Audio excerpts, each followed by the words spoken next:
welcome to the first edition of Streaming with Josh, the evolution of software development. It's going to be kind of an interesting event tonight. I'm learning how this works. I've never streamed anything live in general, certainly never on LinkedIn. Got the software set up. I think it's working. A minute ago, I was in the LinkedIn window, but I was getting a preview and I was getting like feedback of the audio and all kinds of crazy stuff. So I left that. So I got to figure out how to get that back so I can see who's actually here and who's not. So anyway, if you are with me attending live, thanks for being here. I think I can mute the tab. Let me do that. Mute site.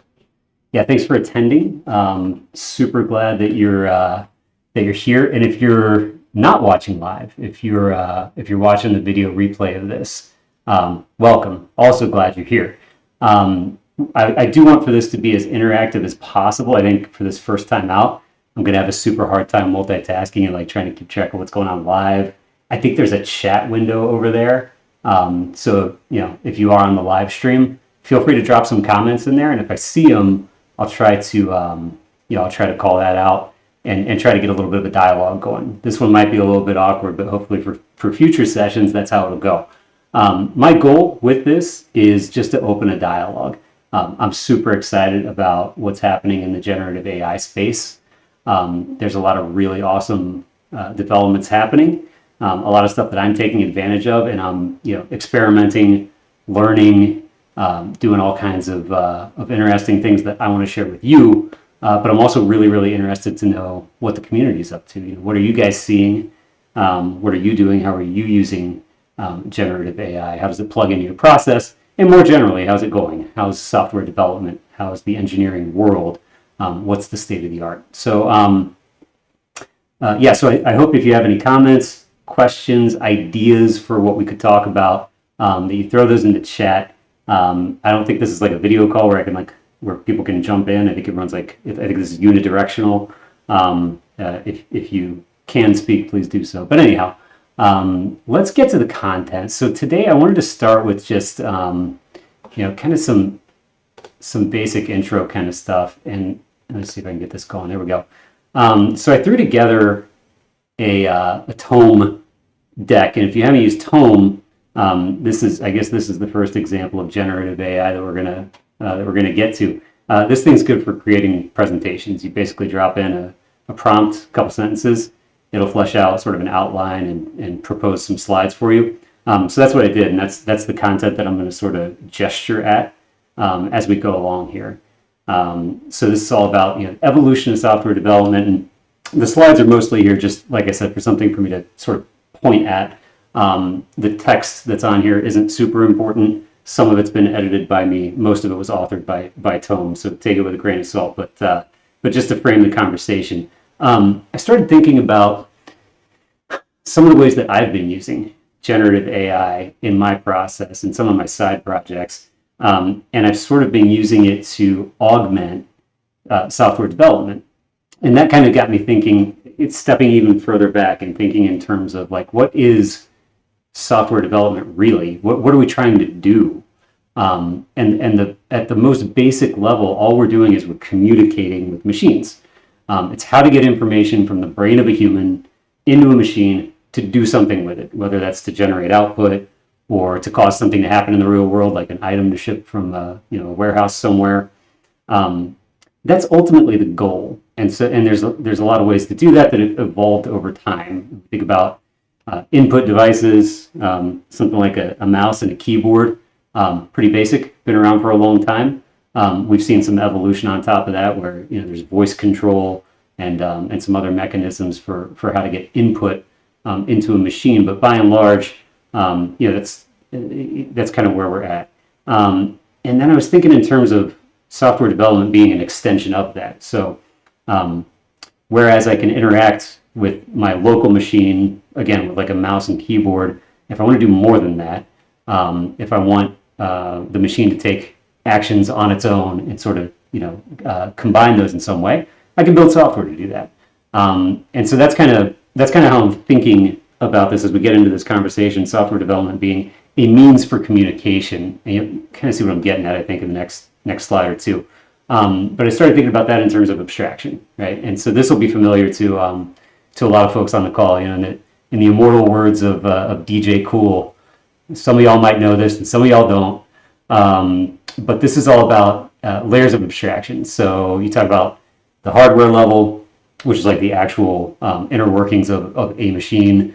On top of that, you've got there's like a kernel operating system. You've got programming languages that you can slather on top of that. So as we go down through this table, you know, every row sort of builds on the row above it. It adds a layer of abstraction and therefore a layer of capability on the row above it, right? And so so this is all pretty basic stuff. Hardware, operating system, sure. Programming language, okay, great. Software libraries and frameworks. Okay, now we're building on our capabilities, and then we get to an actual application. I can build software that users interact with. But kind of where I'm zeroing in for this, for this conversation is kind of what comes after that, and where I think we are right now, which is how do we take generative AI, which is kind of the hot thing that everybody's talking about. Everybody's interested in these large language models and these other generative AI tools.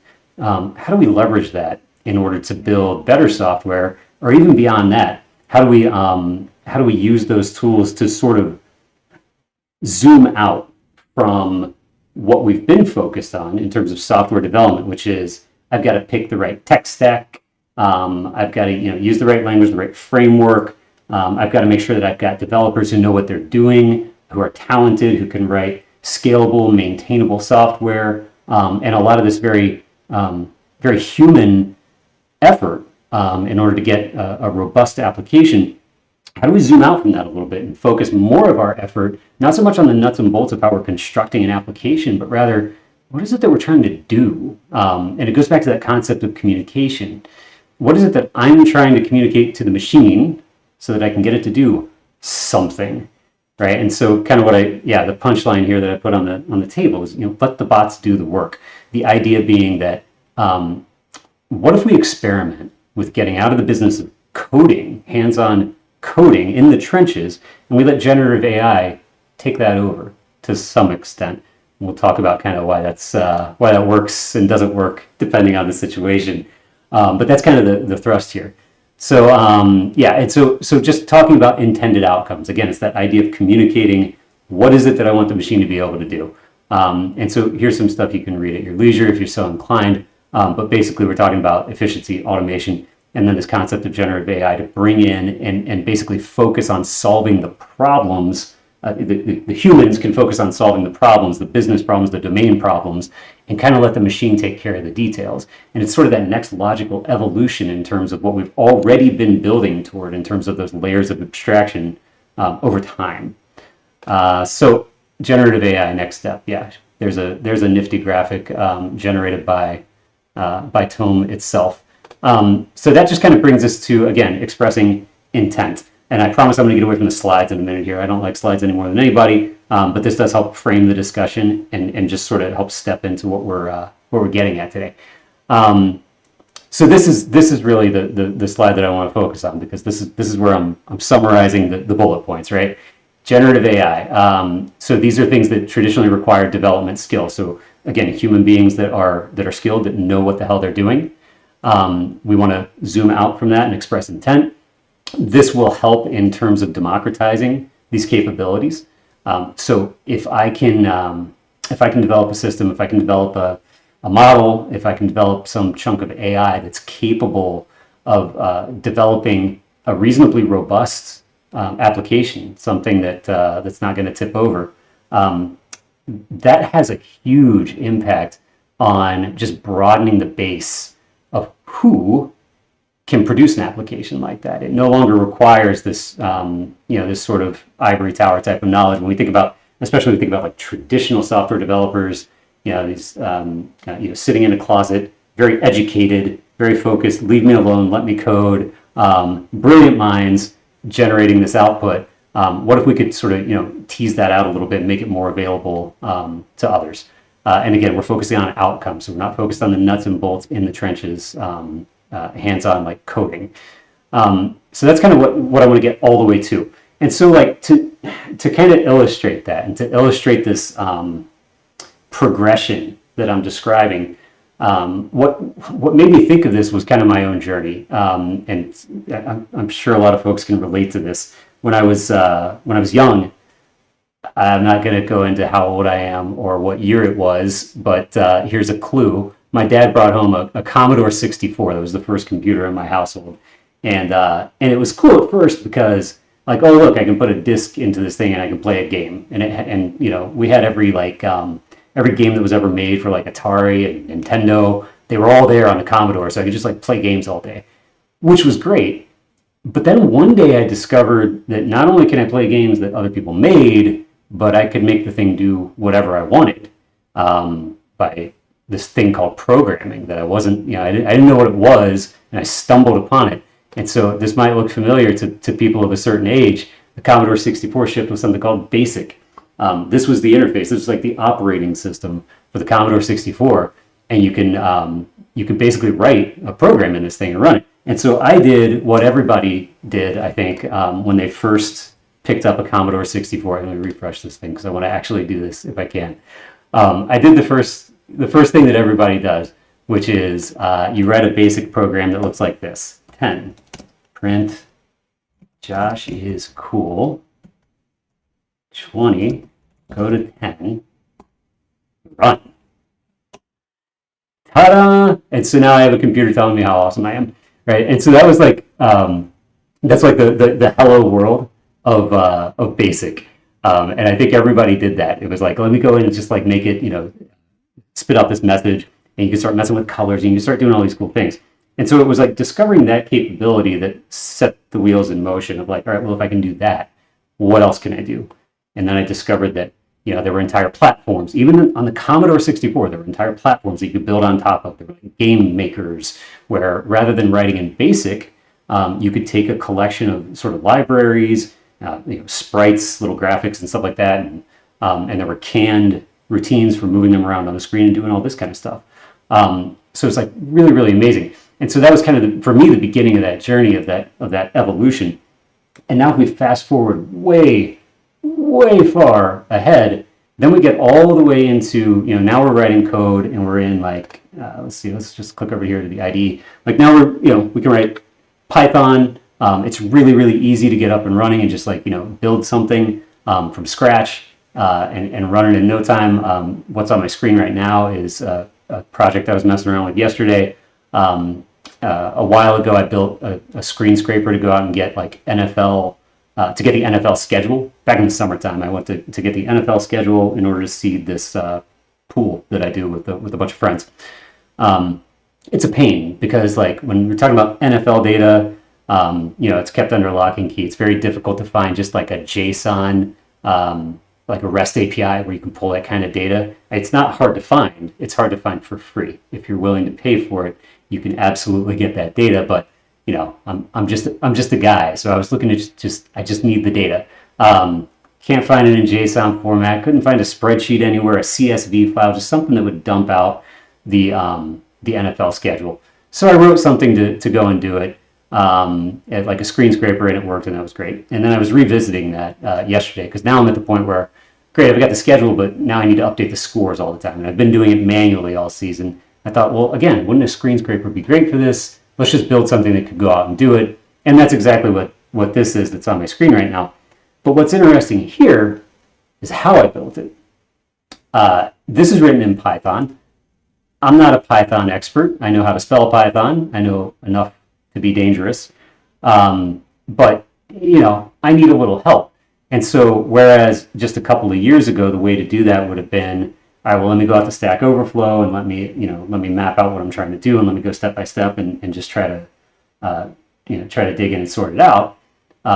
This was a little bit different. This time around, I said, well, let me go to my dear friend Chaz Geppetto, as I like to call him, which is ChatGPT, and let me just ask, hey, I need a Python script. Here's what I want to do, and you can see the prompts. You know, hey, guess what, Chaz? Here's what I want. I want a scraper that will go out to a website and, you know, bring back data. And what's really cool about it is that in a couple of seconds, boom, I've got a script. What's really uncool about it is that if you take this thing as is and try to run it, it's not going to work. And this is really, really important to understand. So this is one of the first I'm like 15 minutes into this thing, but this is one of the points that I really want to hit and I really want to emphasize is understanding strengths and limitations of these models. So, for example, ChatGPT is a large language model. These things are terrific at helping with like brainstorming, writing out a recipe or a set of steps. How do I change the oil in my 1999 Ford Mustang? Right, excellent for that because these models have been trained on just this huge corpus of data from all across the internet and published works and yada yada yada. We won't get into all the ethical and copyright concerns that come along with that. There's plenty of that. Maybe we'll talk about that in a future session. But basically, these models are really, really good at those kinds of things. And like summarizing content. So here's here's an article that's 30 pages long, and just give me the Cliffs Notes. Right, terrific at that. One of the other things that that large language models happen to be really, really good at is translation. Because if you think about the way this thing works on the back end, you're typing in English, like here's my prompt up here, and where I'm saying, hey, I want a Python script and whatever. The first thing that's going to happen is that text is going to be tokenized, which just means that it's sort of translated from English into this sort of semantic, vector-based, meaningful representation. I don't know if I would even call it language necessarily, but it's a representation.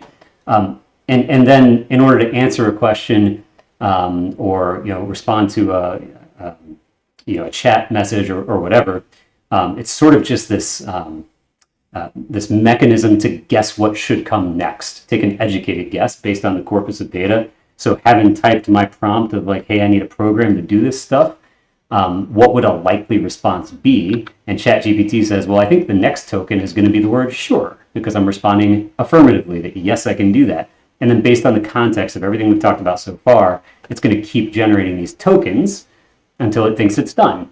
And in the course of that, what we get is a script that sure as hell looks like code that would work and do the thing that we're asking it to do. And if you read through this, I mean, if you can read Python, it's pretty straightforward, right? We're defining a function. It says go out to a URL. If we get a response back, then basically screen scrape it. Beautiful Soup is awesome for like ripping apart an HTML document into its pieces and scanning through. And so this looks like it would work. The one problem is that if you take this into your Python environment and run it, it's going to fail. It's going to fail miserably. And it's going to fail in a few different ways. The first thing that's going to happen is status code is not going to be 200. Status code is going to come back as 403 because ESPN, who ChatGPT chose as the source for this data, ESPN doesn't particularly like this concept of bots coming out and scraping the content. So we're going to get that response back. I asked for a couple of explainers here. Let's see if we can get down to kind of the next thing that happens. But yeah, hey, ChatGPT, guess what? I get a 403. Says, well, here's something you could do. I love this. ChatGPT immediately says, okay, it looks like they're trying to stop you from scraping data. Let's see if we can work around it. All you need is to specify a user agent, make it look like you're coming from a browser, right? And so here's a string, a user agent string to make it look like we're coming from a Mozilla-based browser. Okay, great. Plunk that in. It's also suggesting that you might want to use, if you're issuing multiple requests, you might want to put a delay in. Because again, ESPN doesn't want bots scraping their data. So make it look more human, basically, is what ChatGPT is trying to say here. And my favorite is the third bullet point, which is, oh yeah, make sure this is all legal. With that, I'll say, I'm not issuing any opinion on the legality of using a script like this. This is for educational purposes only. Do not use this to go make a profit. It's a really bad idea. It's a great way to get into legal trouble. Don't do it. However, this type of activity is great for learning and working through just like, what can the bot do? And it's also great for learning Python, by the way, or any other language that you might want to learn. So, okay, so here's an updated version with the headers and yada, yada. All right, and so, yeah, I'm asking for some more explainers and stuff like that. So this is the actual conversation that I had with the bot as we're generating the script to go and do this. And what it ultimately came down to was ESPN the way that they render the data, it's not a chunk of HTML that you can just scrape through and parse like super easy. It's all script based. So what loads in the DOM is just a frame. The data fills in later. Could we do something with that using, I don't know, like Puppeteer or one of those like, sort of like a browser emulator type of thing? Yeah, maybe. That's way too far down the rabbit hole. So let me just go somewhere else. So I found some other site that had just straight up HTML. And so, I won't go through this whole thing, but basically, going back and forth again with the bot to say, hey, help me write this code. Here's what the markup looks like. Help me parse it. Help me get down to what I'm looking for. And the punchline to all this is that with some back and forth, and over the course of like, I don't know, a half hour, we were able to get to a point where there was a working script, and I was able to scrape the data, and it was in pretty good shape. But here's another thing that tripped me up, or that actually tripped up ChatGPT. It kept failing in a very specific way.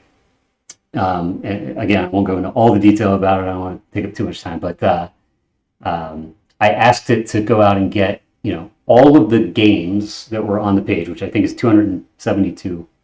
I think whatever the math works out to, with the 32 teams in the NFL, and they each play 17 games.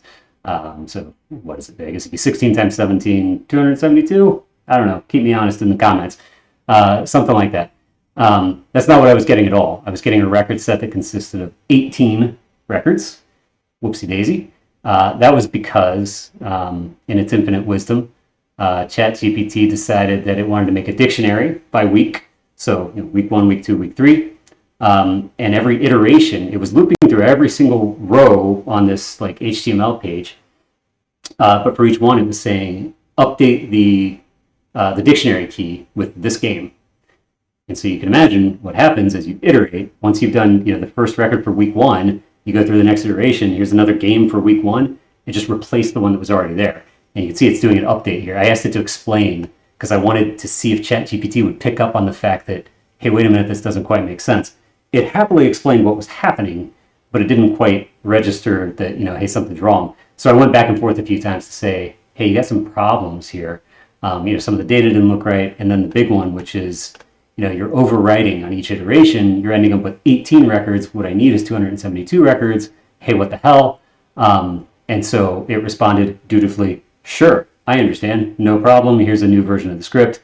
Same exact problem. And so as it turned out, no matter what I did to try and prompt ChatGPT to figure out its way to give me the data that I was looking for, it couldn't.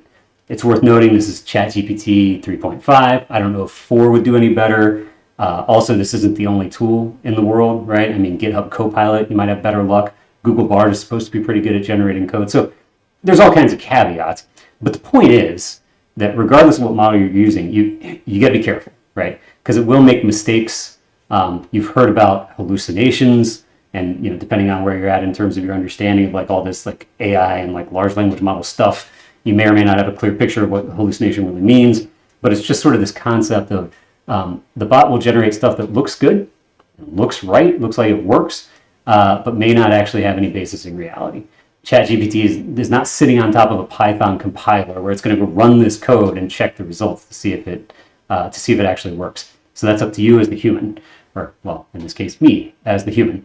So I went back and forth and said, hey, come on, help me out. And we did a bunch of iterations of that, and ultimately I had to just manually make changes to the script and just to get the thing working. But it was a really interesting exercise in how we can use these tools to collaborate.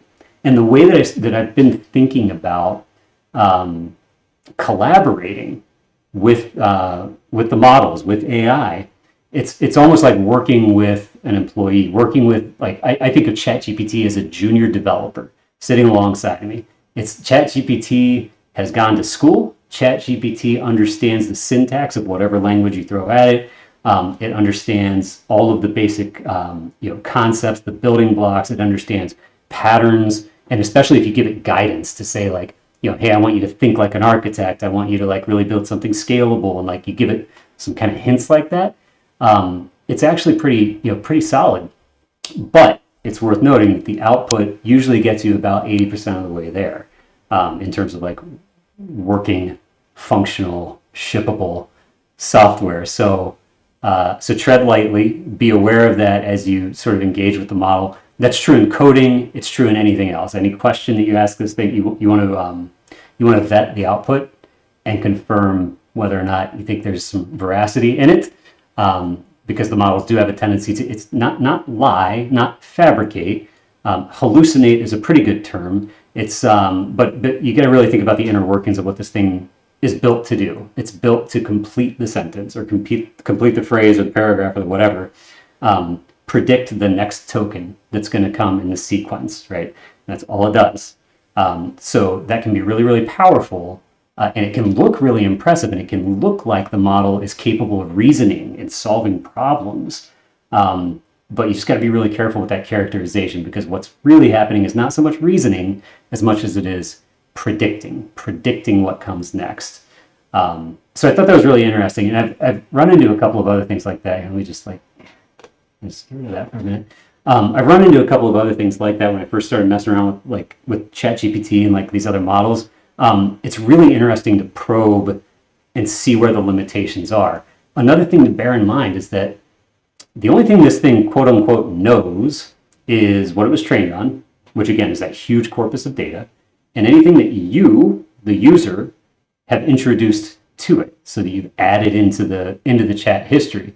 Beyond that, it doesn't have any memory. It doesn't have any sense of like, what exists or what doesn't.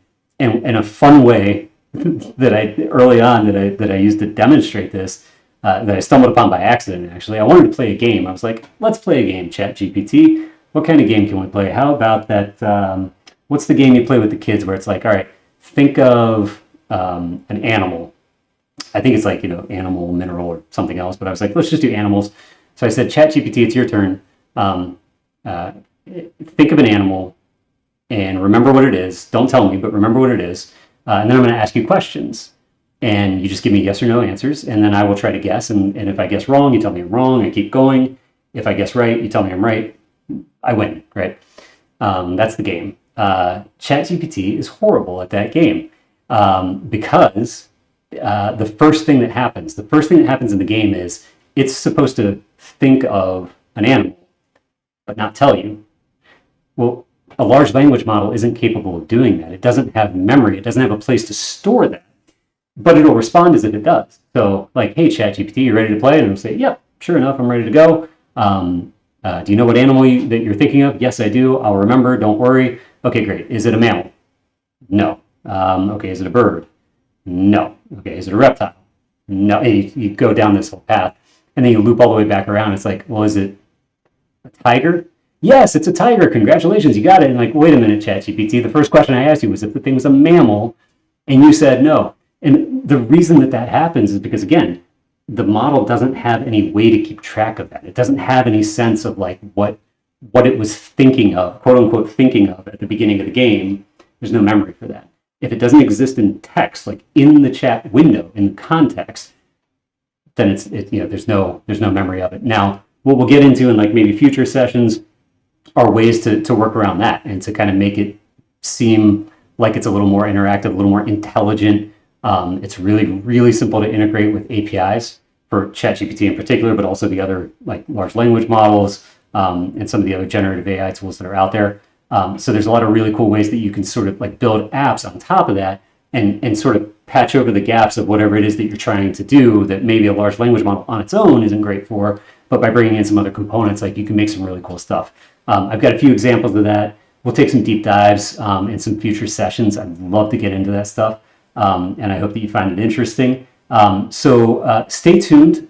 Keep an eye on my LinkedIn. I'll post like whenever I'm going to do another one of these. I'm going to try and do it like semi-regularly, maybe weekly. Don't hold me to it, but do keep an eye on, hit the follow button or whatever it is. I don't post all that often, but if you get a notification, it's probably for another live session or something else that if you're interested in this presentation, you might be interested in that as well. Do me a favor if you are here live, or if you're watching this in the recording, right down here somewhere. I don't really know what the interface looks like, but there ought to be a comment button somewhere. Go ahead and hit that, drop something in there just to let me know that you're watching. any kind of feedback. Is the sound weird? Is the lighting weird? Is the stream on a delay? Or, everything looked great. Anything like that is welcome. Subject matter, let's have a discussion about the things that I just presented. I mean, we only scratched the surface. There's a ton more to dive into. Let's do that in the comment thread. I would love nothing more than to have some of those conversations here in LinkedIn. So kind of throw that out there. The last thing that I'll throw up on the screen just as we part ways is, let's see, I think I put a slide in at the end here. Oh yeah, this guy. So we were talking about how I'm using ChatGPT in particular, but language models in general as junior developers. So I named mine. I gave my junior developer a name. He is Chaz Geppetto, which is a not so subtle take on ChatGPT. But I gave him a whole personality. He's got his little avatar there. He's got his own site, which, by the way, I asked him how to set up hosting, how to set up a blog. So everything that you see there, including the content that's written by him, there's some guest posts from me, but everything you see that's written by Chaz was generated directly from ChatGPT, from the model itself. I didn't change anything, do anything other than very minor technical issues that needed to be patched up. So kind of what you see is what you get from the model, and it's a really cool exploration of how you can sort of personify these things and make them appear to be kind of sort of human and talk about their capabilities and their accomplishments and what Chaz views as our collaboration. What does it look like from his angle as a large language model participating in this sort of pair programming exercise?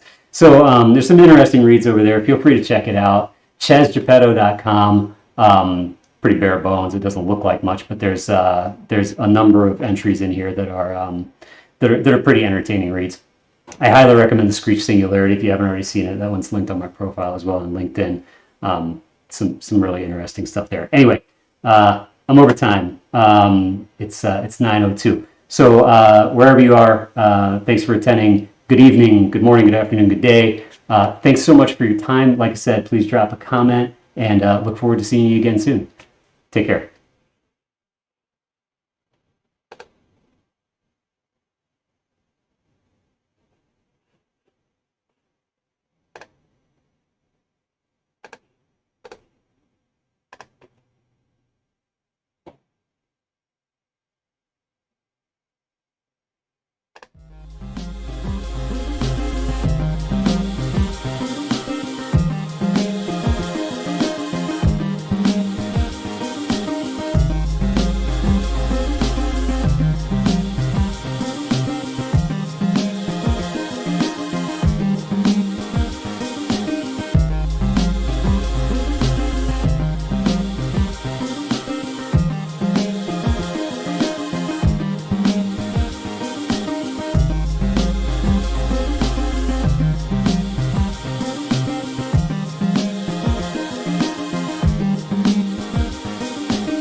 Geppetto. ChazGeppetto.com. Check it out.